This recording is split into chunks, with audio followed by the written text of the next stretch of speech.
Abacuque, hoje é o livro de Abacuque. O profeta Abacuque é o 8º profeta dos profetas menores, né? Vocês estão lembrados que dentro do livro dos profetas, nós fazemos uma divisão entre profetas maiores e profetas menores. Os profetas maiores são Isaías, Jeremias, Daniel e Ezequiel, esses 4.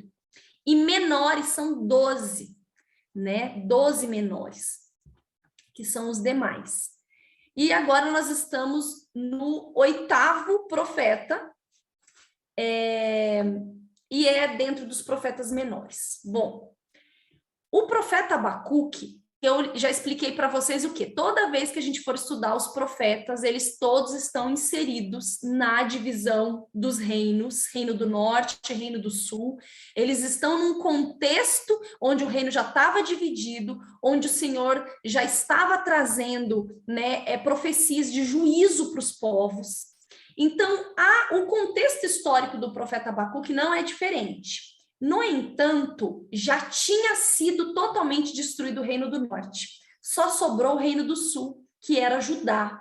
E o profeta Abacuque foi levantado nessa época, tá? Ele é contemporâneo de Jeremias, ele é contemporâneo de Naum e talvez contemporâneo também de Sofonias.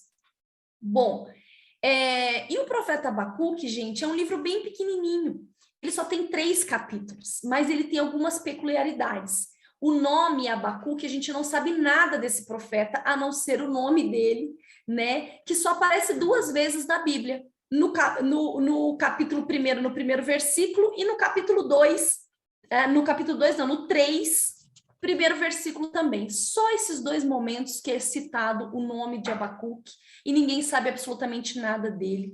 Tem algumas pessoas que acabam especulando, achando que... E aí, o que acontece? Né?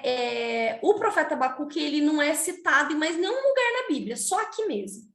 E o nome Abacuque significa aquele que Deus abraça. E eu sempre explico para vocês, né, que Deus nunca escolhe profetas e nomes também aleatoriamente, né? Tudo, às vezes, Deus levanta um profeta com um nome que realmente representa o que está acontecendo no mundo espiritual. Eu sempre expliquei isso para vocês, né? Oséias, Isaías, esses nomes todos são nomes proféticos. Deus não escolhe à toa, ou ele escolhe o nome, ou ele escolhe também a vida do profeta para representar aquilo que o próprio Deus está vivendo com o povo. O cenário que está acontecendo no mundo espiritual vem para o profeta. E Abacuque, então, tem esse nome que significa aquele que Deus abraça, o abraço, né? E quando você vai estudar o livro, né, o profeta Abacuque, então, está pregando para o povo, né? Ele recebe uma profecia de Deus para o povo do Reino do Sul para ajudar. E nessa profecia o Senhor mostra para ele que a Babilônia vai vir, vai invadir, vai destruir tudo.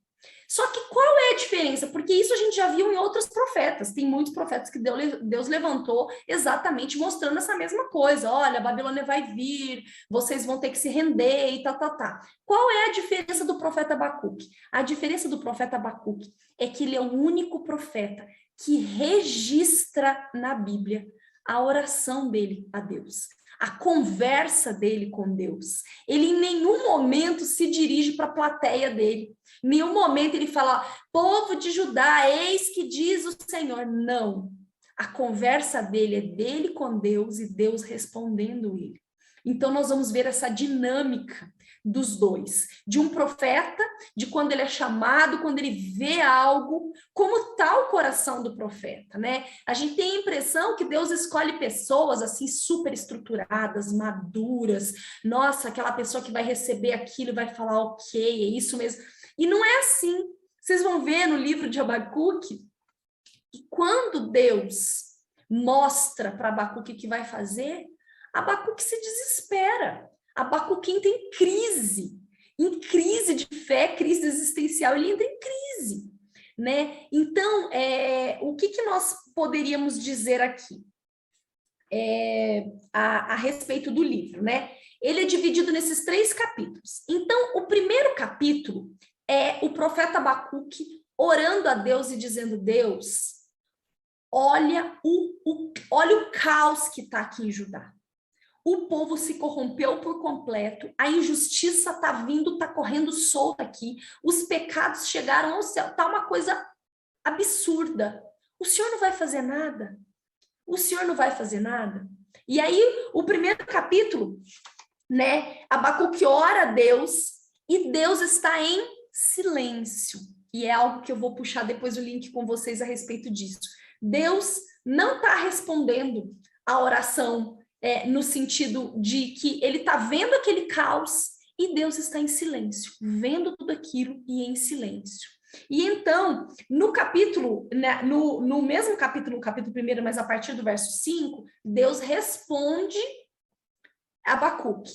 Depois que Deus responde, Abacuque, quando escuta o que Deus fala, Abacuque interpela de novo o Senhor e aí que ele entra em crise. E aí a Bíblia vai dizer que Abacuque ele sobe na torre de vigia e espera Deus falar com ele. Espera a resposta de Deus e Deus responde ele novamente. E depois que Deus responde ele novamente, explicando a situação, explicando que o juízo viria através dos caldeus, que eram os babilônicos, viria através dos caldeus, povo terrível, viria, mas Deus também um dia iria punir os babilônicos por terem sido instrumento dele com relação à ira dele, à disciplina dele, Deus também puniria.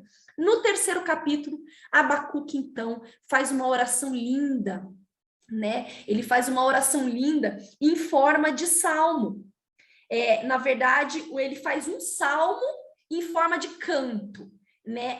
O capítulo 3 todo é uma oração dele, que é um salmo numa forma de canto. E por isso que algumas pessoas acham até que ele era um levita, mas isso é só uma especulação. Acham que ele era um levita, porque quando você vai ver o capítulo 3, diz assim, ó, no finalzinho, o último versículo, ao mestre de canto para instrumentos de cordas.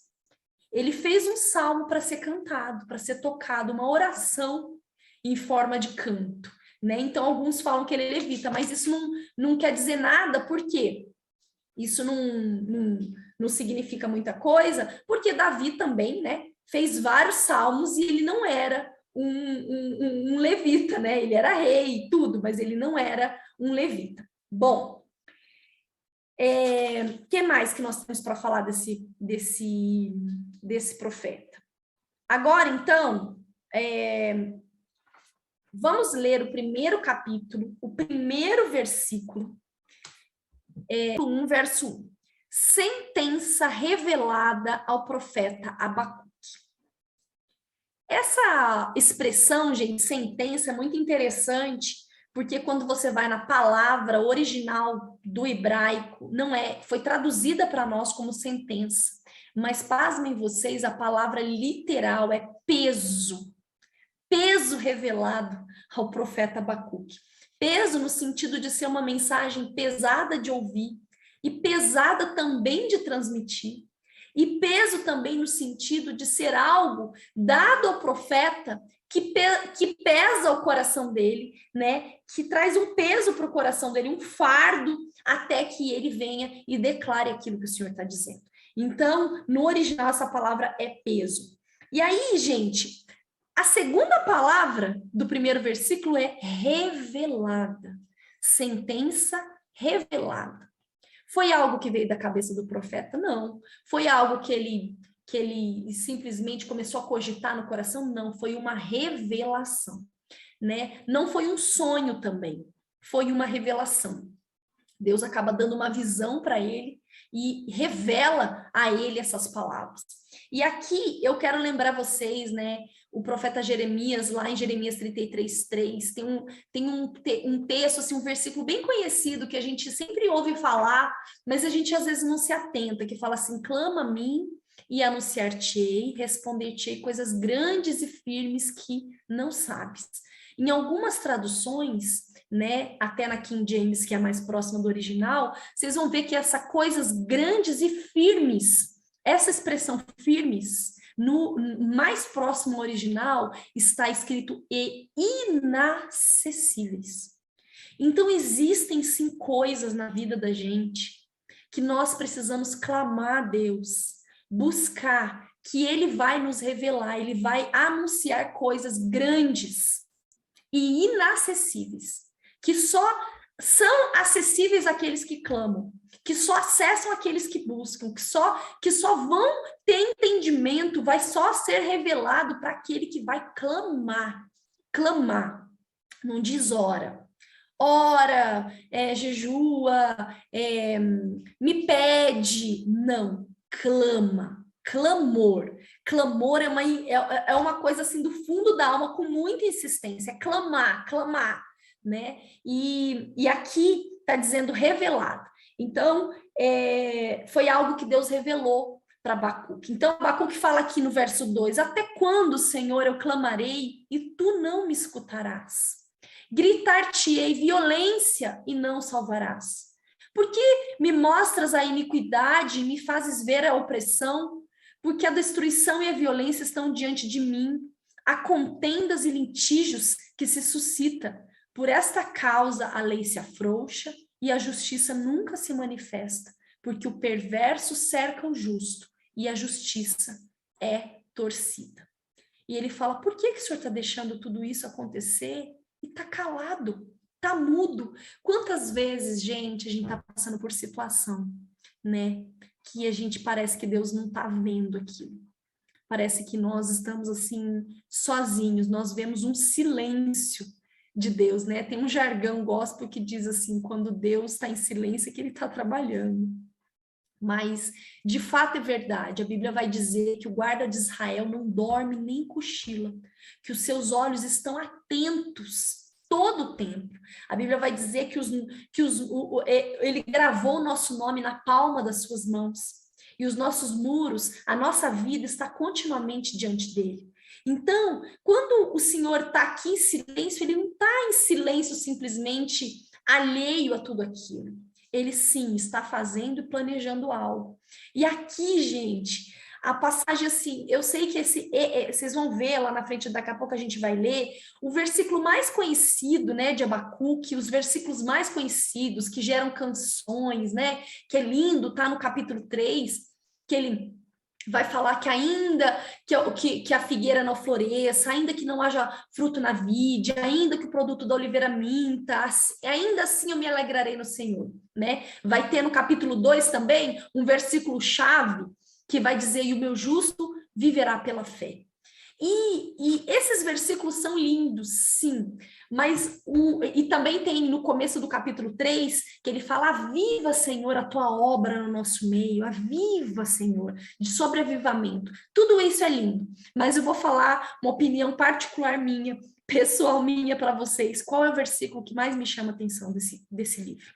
O versículo que mais me chama a atenção é que depois que o profeta Abacuque fala toda essa desgraça, tudo isso que está acontecendo, que parece que Deus está simplesmente em silêncio, sem fazer nada, sem falar nada, deixando correr solto o pecado, a injustiça, deixando correr solto a opressão. Olha, o verso 5, gente, presta atenção. Olha que o Senhor fala: vede entre as nações, olhai e maravilhai-vos e desvanecei, porque eu realizo em vossos dias obra tal que vós não crereis quando vos for contada. Eu vou ler esse versículo de novo, em outra tradução aqui. Espera aí.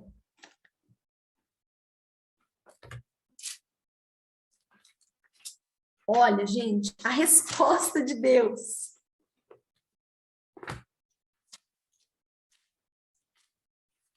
1:5. Então contemplai as nações e atentai, maravilhai-vos, porque eis que eu realizo em vossos dias uma obra de tal magnitude que não conseguiríeis acreditar se tudo isso fosse simplesmente contado. Gente, aqui eu quero chamar a atenção de vocês para uma coisa, né? Eu estava até vendo esses tempos atrás, né? O pastor Cote, ele fala que ele quer escrever um livro sobre os caminhos paradoxais de Deus. O quanto o pensamento e o entendimento, o raciocínio de Deus é muito diferente do nosso, né?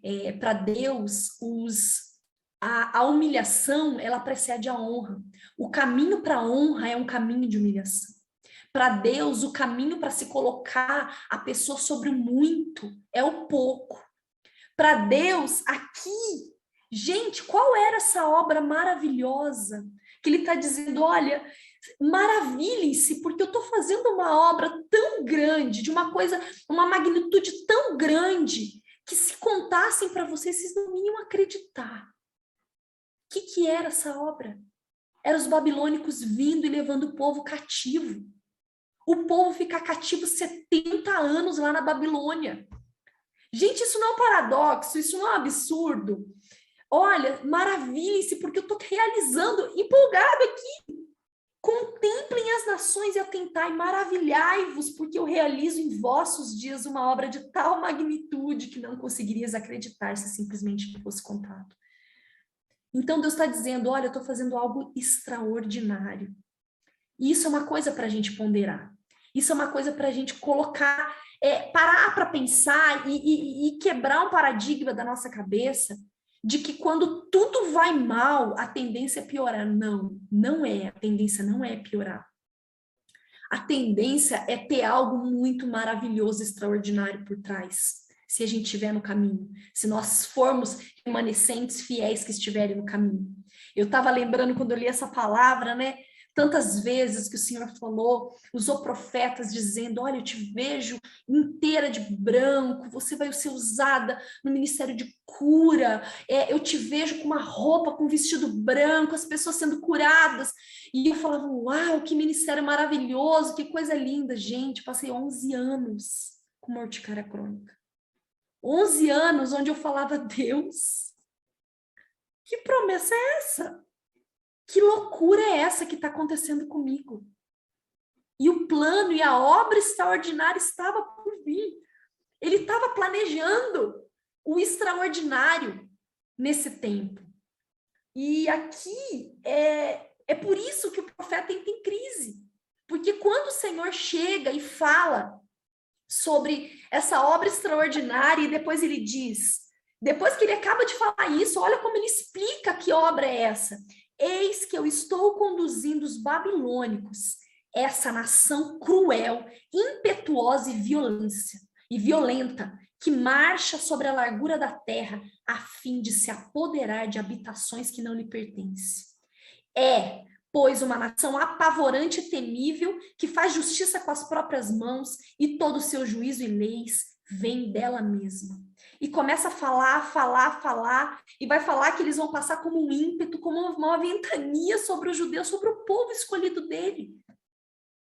E aí, gente, aí o profeta surta.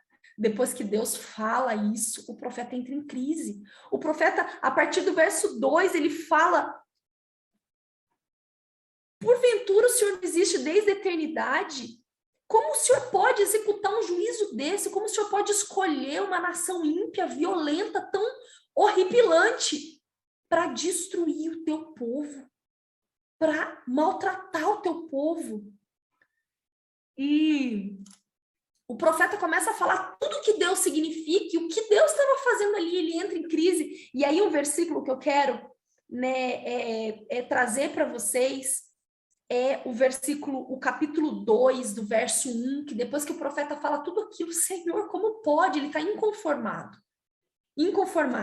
E aí, o profeta diz no capítulo 2, verso 1, sendo assim, eu me colocarei como sentinela sobre a minha torre de vigia, tomarei posição sobre a muralha, aguardarei para ver o que haver o Senhor me dirá, e que resposta receberei aos meus questionamentos. E aqui eu quero trazer algo para vocês, né? Tem muita gente que se comunica, tem um relacionamento com Deus sem perguntas. Ele acha que ele ofende Deus, que Deus consegue se ofender de repente com aquilo que ele vai perguntar.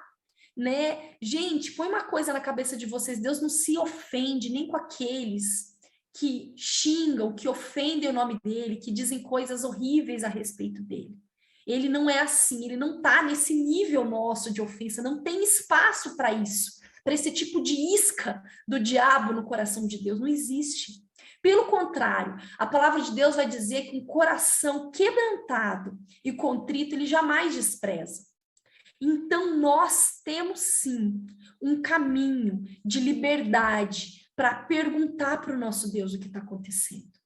Para abrir o nosso coração, como o profeta fez aqui, nos derramar diante dele, dizer, Senhor, por quê? Eu estou me sentindo envergonhada, eu estou me sentindo assim, eu estou me sentindo um lixo, eu estou me sentindo abandonado por ti. Gente, quantas pessoas cristãs que eu vejo, que eu converso, que eu conheço, que estão feridas pelo próprio Deus. Estão magoadas com o próprio Deus. Não conseguem liberar perdão para o próprio Deus. Exatamente por isso. Porque elas se magoam pela postura que elas tiveram e algo que Deus permitiu. E elas têm medo. Elas têm um nervoso de perguntar para Deus, Senhor, por que o Senhor está permitindo isso? Eu estou destruído, eu estou arrasado, eu estou prestes a te largar. Eu não estou acreditando em mais nada que o Senhor me prometeu. A pessoa não tem coragem. Ela não tem coragem. Mas hoje, em nome de Jesus, que seja quebrado no nosso coração. Sabe por quê? Porque você só tem intimidade com alguém quando você não pisa em ovos com essa pessoa. O seu relacionamento é sincero, é profundo, é enraizado e ele é verdadeiro quando você não tem que pisar em ovos com essa pessoa. Quando você não tem que pensar no que você vai dizer, quando é você. Então, hoje, né, que essa palavra entre no nosso coração, para que nós possamos nos relacionar com esse Deus que sonda o nosso íntimo, no mais profundo do nosso ser, que vê e lê pensamentos que nós não conseguimos dizer, que sabe que por trás daquela raiva, daquela mágoa, tem uma ferida que ele quer curar. E aqui o profeta, ele fica nesse surto e o Senhor pega e responde ele de novo. Eu acho lindo, porque Deus não respondeu o que ele queria ouvir, certo? Mas Deus respondeu. Então é isso, sabe? O Senhor, ele pode ficar em silêncio, sim, mas clama a ele, Senhor, eu não estou aguentando o teu silêncio. Eu estou derramando meu coração aqui, porque a palavra vai dizer que o coração quebrantado e contrito, ele não despreza. Então não tem como você não mexer com o coração de Deus quando você se derrama. Então, Deus, o Senhor está em silêncio, mas fala comigo. Fala comigo que eu estou desesperado. O profeta estava desesperado. Ele estava ouvindo a voz de Deus, ele estava tendo uma visão que Deus estava dando e estava desesperado. Às vezes a gente acha assim, é porque eu tô assim, porque eu não tenho muita fé. Eu aposto que se fulano estivesse passando por essa situação, com a fé que ele tem, ele estava firme e forte, não estava se deixando abalar pelas circunstâncias. E aqui nós vamos ver na história de Abacuque que tem as perguntas, tem as respostas, tem a crise no meio e no final algo sobrenatural acontece. O profeta consegue enxergar que mesmo em meio ao caos ele consegue adorar.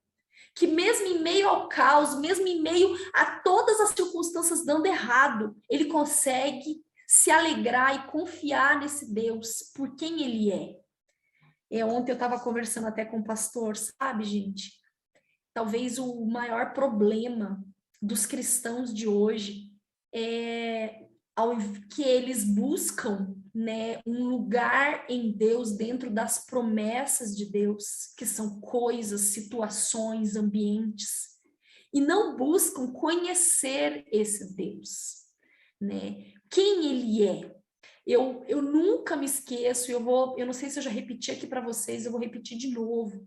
Tem um versículo que diz que há delícias na tua presença, há delícias perpetuamente, sem parar, sabe? Para sempre. É delicioso estar na tua presença. E você só consegue sentir isso, viver isso que a palavra diz, quando você realmente se compromete a descobrir que Deus é esse. Que presença é essa? E não buscar simplesmente situações e coisas e ambientes a serem acessados, mas ele, tão somente ele, caminhar com ele. E ele vai te levando. E aí, bom, no capítulo 2, o Senhor pega e responde a Abacuque e diz, olha, eu não vou só te falar, você escreve essa visão. Escreve, mas para qualquer um, mesmo quem estiver passando correndo de bicicleta, lê, né? Não sei se está escrito de bicicleta aqui, está escrito mensageiro, mesmo que o mensageiro que passa correndo também possa ler. Olha só, capítulo 2, verso 2 diz assim, então Yahvé me respondeu e ordenou, escreve a visão com toda a clareza possível, em grandes tábuas, para que até o mensageiro que passa correndo a leia. Esta visão se cumprirá num tempo determinado no futuro. É uma visão que fala do fim e não falhará. Ainda que demore, aguarde-a confiante, porque ela certamente virá e não se retardará.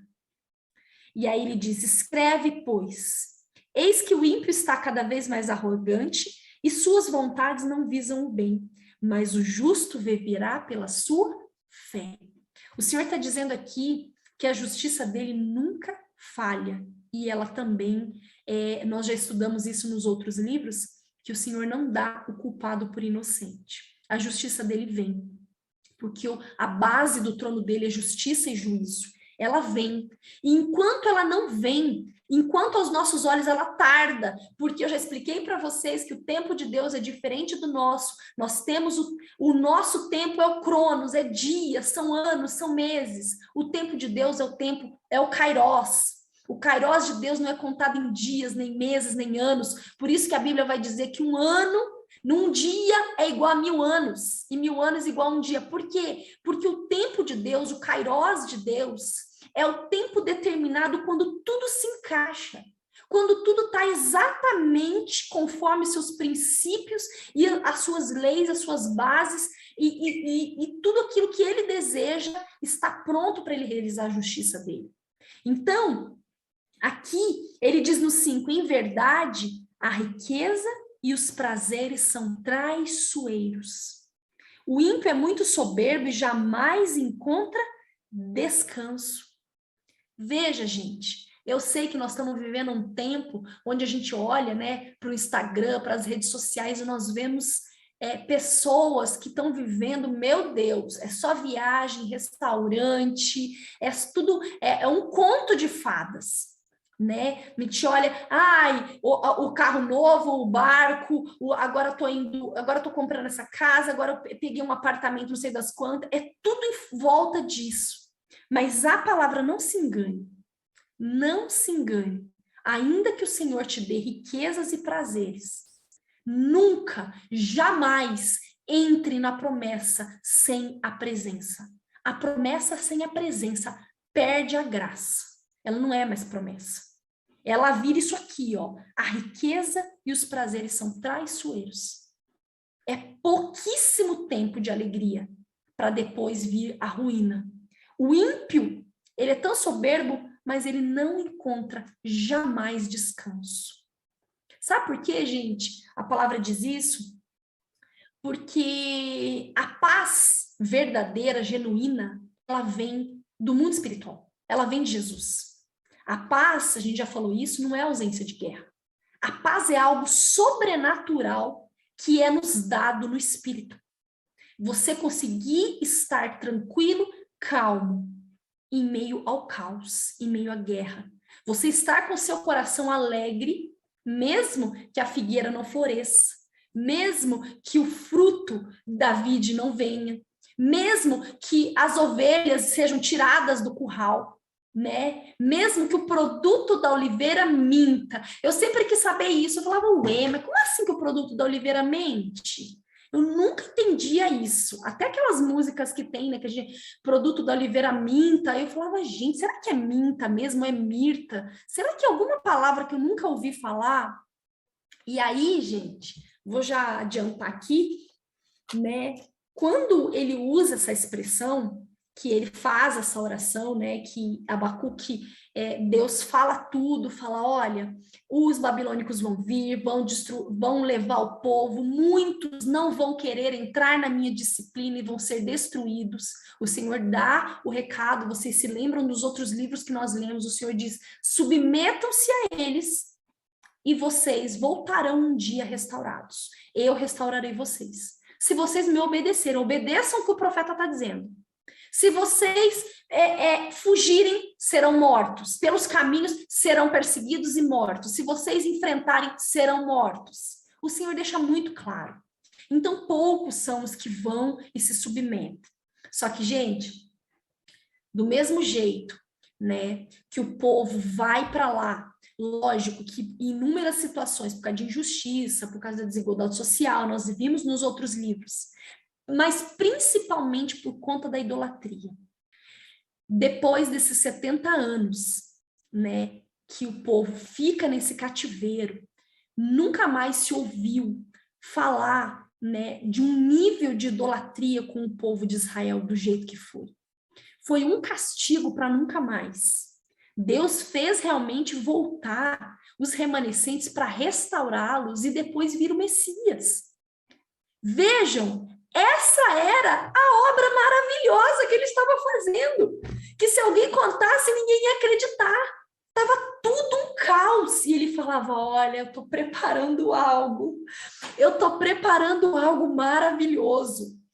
Se alguém vier contar para vocês, olha, vocês vão ficar presos, depois ele vai restaurar tudo, depois vai vir o Messias, se alguém viesse para contar, e através desse Messias, até os gentios vão ser alcançados, o mundo todo, ele vai cumprir tudo que ele disse através dos profetas durante esses milhares de anos.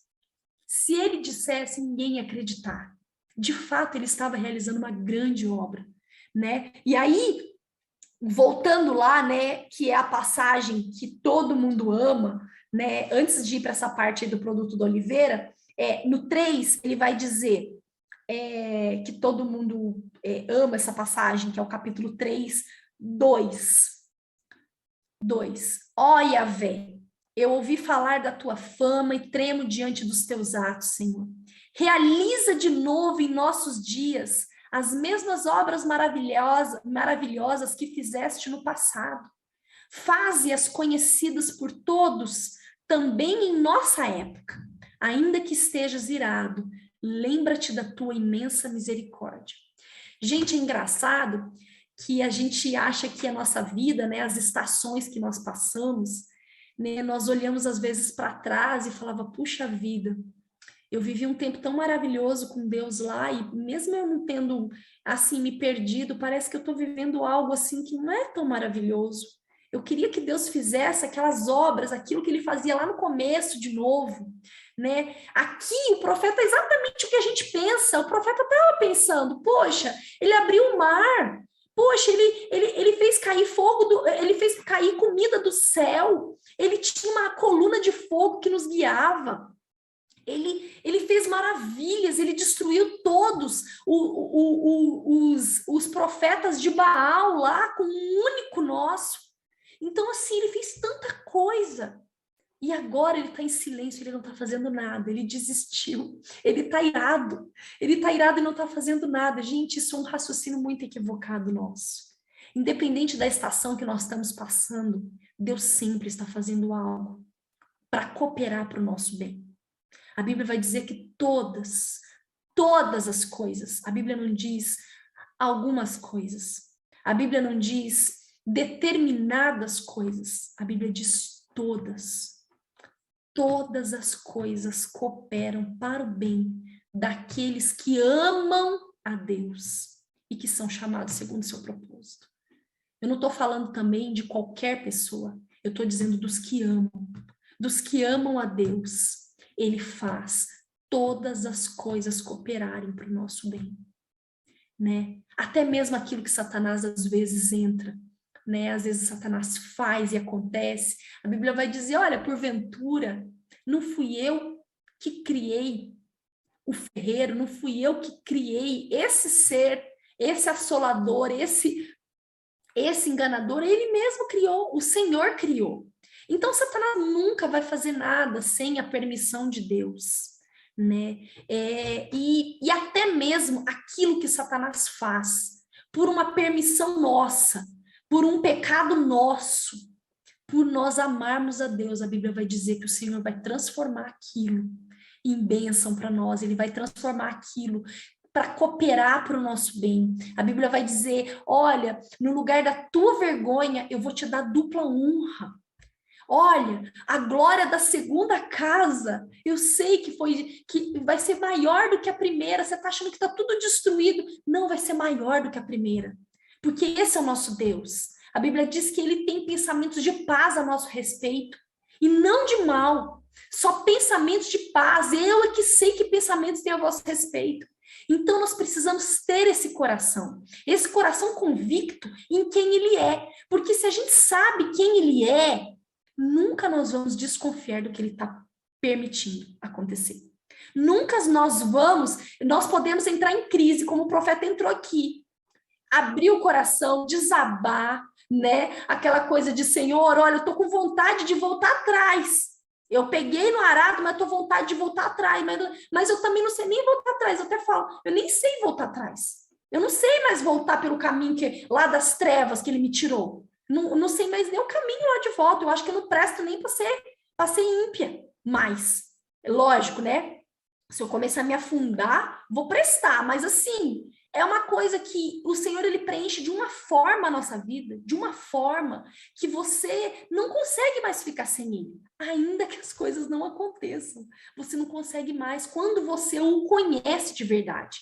Quando você não vive por promessa. Você não vive pelo aquilo que ele dá. Você vive por aquilo que ele é. Aí você não consegue mais ficar sem.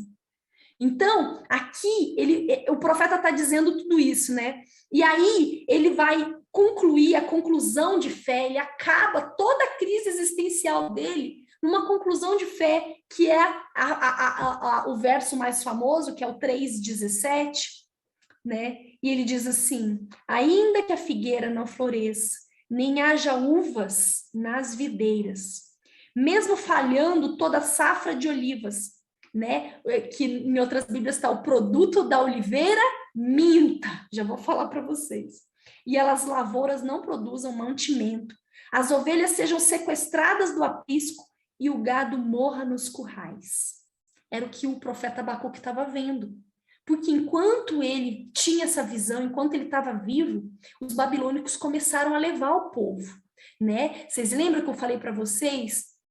O Senhor está falando assim, olha, não pense, mesmo que você ache que está demorando, isso que eu estou falando para você não vai tardar, não vai deixar de se cumprir.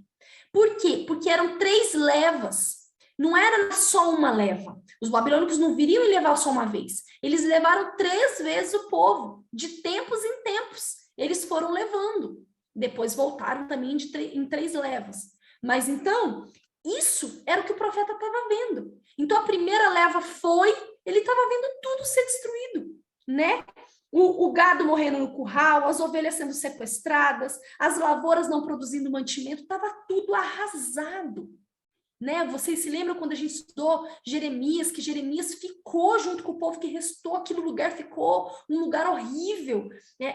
A cidade ficou desolada, só ficaram os piores lá, os mendigos, o povo estava passando uma necessidade, o mato crescendo, um negócio horroroso.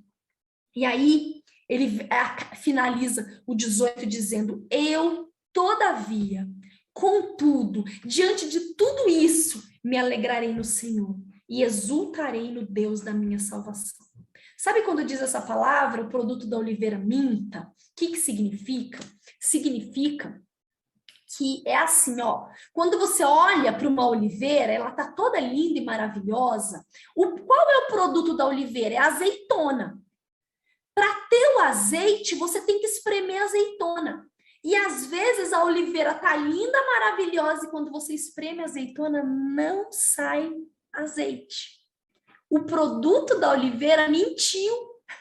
Mentiu, parecia que tinha azeite, mas não tem.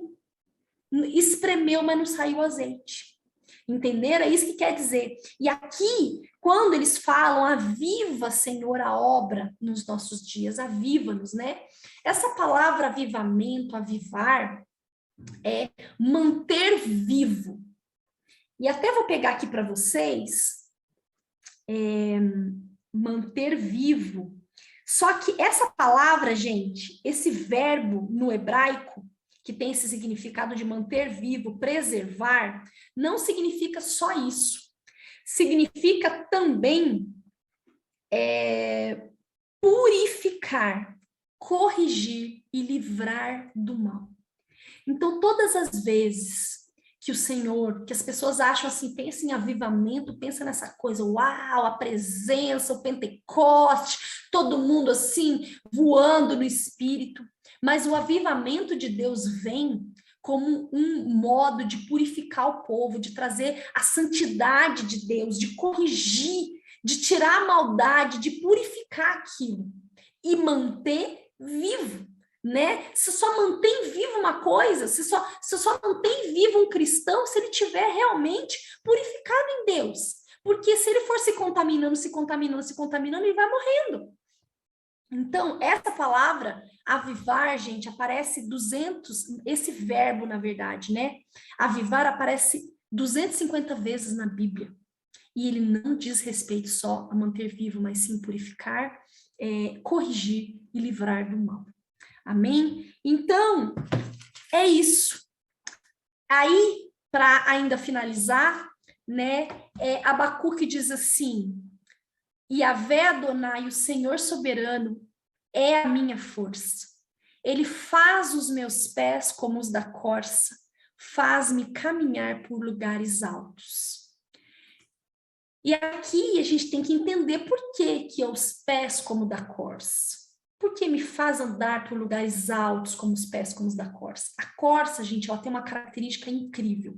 Ela vive em lugares tenebrosos, sombrios, assim, de deserto e tudo, mas ela tem uma aptidão de sentir onde tem grama, onde tem água, a longas distâncias. E os pés dela conseguem andar sobre todo o pedregulho, sobre todo terreno rochoso, sobre a quentura, sobre tudo. E ela consegue subir em lugares altíssimos, atrás de água e atrás de alimento. Então, quando o profeta está dizendo, olha, o Senhor, ele me dá força para caminhar em meio a esse caos e ainda encontrar comida, ainda ser alimentado por ele, encontrar água, matar a minha sede, colocar tudo isso que está no meu coração aqui, ser aliviado no meu coração, embora eu tenha que pisar em terrenos rochosos, embora eu tenha que andar de uma maneira difícil, ele consegue ser a minha força. Ele consegue me dar pés como os da corça e me fazer andar por lugares altos. Quando em meio ao caos, Deus consegue te levar para um lugar alto, para um lugar espiritualmente falando, onde você discerne tudo o que está acontecendo, aí sim você é forte. Aí sim você é forte, porque você não se deixa mais levar por nada em volta. Você consegue discernir e você consegue confiar, sabendo que ele sim vai fazer algo, ele sim vai estar fazendo algo e que tudo aquilo é propósito para uma coisa muito maior, que vai cooperar para o seu bem, para o meu bem. Amém? E é isso. Nós finalizamos aqui esse livro, que só tem 3 capítulos, mas é um livro maravilhoso. É um livro que fala com o nosso coração. Eu falei para o Senhor que eu queria muito viver esse livro, né, enquanto eu estivesse estudando. Eu meio que me arrependi, para te falar a verdade, porque, nossa, passei por tanta coisa aí. O Cristiano falou assim, meu Deus, Cláudia. Eu falei, gente, eu só tô chorando. Até a Cati hoje lá no escritório falou, Cláudia, o que tá acontecendo com você, minha amiga? Será que era bom você procurar alguém, assim, uma terapia, alguma coisa? Mas então eu me lembrei que eu tinha falado exatamente isso para Deus. Senhor, eu queria entender como estava o coração do profeta. Eu queria enxergar. E aí Deus, eu lembrei disso, eu falei, nossa, eu orei para eu viver essa palavra. né? E o Senhor começou realmente a falar, olha, ele disse para mim há um tempo atrás, Cláudia, eu estou fazendo um rebuliço, eu estou fazendo algo poderoso. E aí parece que tudo fechou, tudo, falei, gente, não consigo ver resposta para nada. Tá tudo um caos, tá tudo um caos. E aí, nesse meio de crise, o Senhor falou, olha, você não queria viver isso? Você não queria viver o livro de Abacuque? Olha aí, ó, você está vivendo. E é muito maravilhoso. Você é uma loucura, mas é igual uma montanha-russa. Sabe aquela coisa de você vai passar medo, você vai passar nervoso, mas você vai sair da montanha-russa e falar, meu, mas foi uma delícia. Foi muito maravilhoso. Eu fiz isso, eu passei de... É isso, caminhar com Deus é isso. É viver nessa aventura de você entrar, fechar o olho e falar, vou passar por tudo que eu tiver que passar. E no final eu sei que vai ser maravilhoso. No final eu vou ver que foram muitas emoções, não foi nada monótono, né? E porque realmente Deus ele tem novidade de vida para gente. Ele não quer que os dias sejam iguais, que a vida nossa seja monótona. Todo dia ele tem algo novo e diferente para nós, né? Com fortes emoções, mas não com fortes emoções dentro de um raso, de uma futilidade. São fortes emoções para nos levar em lugares profundos nele, para nós conseguirmos ter fundamentos nele que talvez nós nunca encontrássemos se nós não passássemos por essas situações. Então, é isso, gente. Espero que esse livro fale o coração de vocês, tenha falado o coração de vocês. Leiam o livro de Abacuque. Vale a pena. Vocês tiveram aula aqui, o resuminho já está tudo fresco na cabeça. 3 capítulos rapidinho, você lê hoje ainda. E você finaliza o livro. Amém? E a próxima aula nós vamos para um outro livro pequenininho chamado Sofonias, mas também não menos importante. Amém?